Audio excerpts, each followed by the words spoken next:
તમામ લોકોને મળ્યા છે, પણ એક માન્યતા કદાચ કહી શકું અથવા તો એક વાત કહી શકું કે ગાયોમાં શ્રેષ્ઠ ગાય કપિલા છે. તો આ કપિલા ગાય વળી શું હોય અને એ કપિલા ગાય અત્યારે છે ક્યાં, એનું અસ્તિત્વ શું અને એને ઓળખવી કઈ રીતે?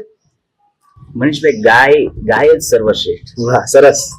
કોઈ ગાયની જાતિ સર્વશ્રેષ્ઠ ક્યારે મનાય જ નહીં, પણ ગાય જ પોતે સર્વશ્રેષ્ઠ છે. બરાબર છે. અને આપણા સમાજમાં બહુ પ્રચલિત માન્યતાઓ છે, કેમ કે કેપેબલ માણસો એક વખત થઈ જાય ને એટલે એ લોકો ગાયો પાળતા થાય, પછી એમાં અલગ અલગ જાતિઓ ગોતતા હોય. બરાબર. કે લાલ ગાય સર્વશ્રેષ્ઠ છે, કાબરી ગાય સર્વશ્રેષ્ઠ છે, કે આ વંશવાળી ગાય સર્વશ્રેષ્ઠ છે. પણ બધી જ ગાયો સર્વશ્રેષ્ઠ, ગાય જ સર્વશ્રેષ્ઠ. બરાબર છે. ગાયના કોઈ ગોત્ર હોતા નથી, ગાયની કોઈ એવી પોતાની પર્સનલ એવી આઈડેન્ટિફિકેશન નથી. ગાય ગાય છે અને ગાયથી મળતી વસ્તુ દરેક ઉપયોગી છે, એટલે ગાય સર્વશ્રેષ્ઠ. બરાબર. પછી હવે તમે બીજું આ તમે પૂછ્યું કે કપિલા એટલે અને કપિલા ક્યાં તમને જોવા મળે. તો મારા રિસર્ચ પ્રમાણે અને મેં જે મૂળ સુધી હું પહોંચ્યો છું, બહુ ક્લિયર વાત કરીશ, કોકનીમાં કદાચ ધાર્મિક લાગણી દુભાતી હોય તો ઈ એક બાજુ મૂકી આપણે અત્યારે વાસ્તવિકતાની વાતો કરી રહ્યા છીએ, સ્વીકારવી અને ગાય સત્યનું સ્વરૂપ છે, તો આપણે સત્યની જ વાતો કરીએ. સત્યની જ વાત.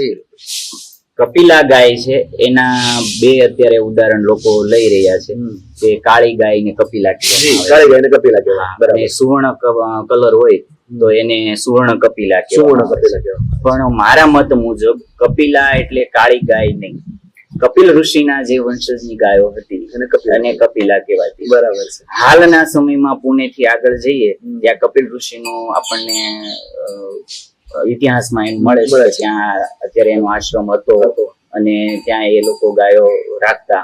પણ કપિલ ઋષિએ જે એના પોતાના વારસામાં ગાય આપી એ કપિલા ગાય હતી. બરાબર છે. પણ હકીકત ગેરમાન્યતા આપણે અહીંયા એવી થઈ છે કે કાળી ગાય ને કપિલા કહેવાય. બરાબર. અને ગીર ગાયોમાં કાળો કલર આવતો જ નથી. બરાબર. એનું હું તમને બેસ્ટ ઉદાહરણ એવું આપું કે તમે કોઈ પણ બ્રીડરો લ્યો, કે ભાવનગર બ્લડ લાઈન લ્યો, ભુવનેશ્વરી પીઠ લ્યો, કે ઇવન ભાડવા દરબારની ગાયો લ્યો, કે જસદણ દરબારની ગાયો લ્યો, તો કોઈ પણ ગાયમાં એ જૂના ગાયો રાખે છે, વર્ષોથી રાખે છે. એની પાસે તો ગાયોનું જૂનું બ્રીડ છે. તો ઈ બ્રીડિંગ કરતા આવ્યા છે, તો તમે ક્યાં કોઈ દિવસ કાળી ગાય તો તમે ત્યાં જોઈ નથી. બરાબર છે. તો તમે કપિલાને કેમ સર્વશ્રેષ્ઠ માની શકો? ગ્રેટ. તમે આજે અમારા જે ગૌપ્રેમી લોકો છે એનો આજે એક નવો આયામ બતાવ્યો, એક નવી રસ્તો બતાવ્યો. છેલ્લે મારે તમને અંકુરભાઈ એટલું પૂછવું છે, પણ આ કપિલા અને સુવર્ણ કપિલાની જે વાસ્તવિકતાઓ છે ને એના પર હજુ આપ થોડો પ્રકાશ કરી, હજુ આપ એની ઉપર વાત કરી, થોડું હજુ ક્લિયર કરો. મારા રિસર્ચ પ્રમાણે મનીષભાઈ, મારી પાસે સાયન્ટિફિક રીઝનિંગ છે અને મેં જે ઊંડું રિસર્ચ કર્યું છે કપિલામાં, એ સુવર્ણ કપિલા જે આપણે કહીએ છીએ એ ગીર ગાયોમાં વધારે દેખાય છે.